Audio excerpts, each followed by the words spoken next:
इमारतीत सुरू आहे बाह्यरुग्ण विभाग, अपघात होण्याची वाट पाहणारी प्रशासनाची कारवाई।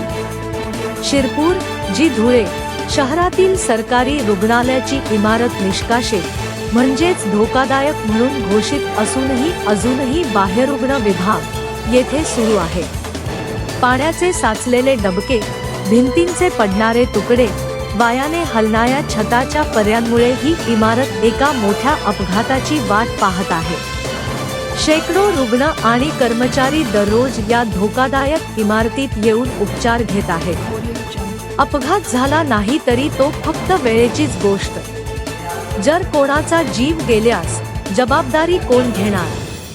हे गंभीर प्रश्न नागरिक आता जोरात विचारत आहेत। सरकार किंवा प्रशासनाने हे रुग्णालय जिवंत राहण्यासाठी आहे की फक्त नाव जपण्यासाठी? प्रशासनाचा डोळा का फिरतो? धोकादायक इमारतीत रुग्ण सेवा चालू ठेवून प्रशासन केवळ वेळ घालवत आहे असं दिसतंय। रुग्णांचे जीव धोक्यात टाकणारी ही भूमिका कबूल करायची नाही। तातडीने बाह्यरुग्ण विभाग दुसऱ्या सुरक्षित ठिकाणी हलवावा। निष्कासित इमारतीमधील सेवा तात्काळ बंद करावी। नवीन रुग्णालयाच्या बांधकामाला गती देण्यात यावी। नागरिकांचा कटाक्षी संदेश: आपल्या जीवाशी कोणी खेळू शकत नाही।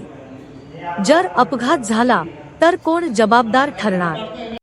ही बाब प्रशासनासाठी केवळ कानावर येणारा अलर्ट नाही, तर भविष्यातील मोठ्या संकटाचा सिग्नल आहे।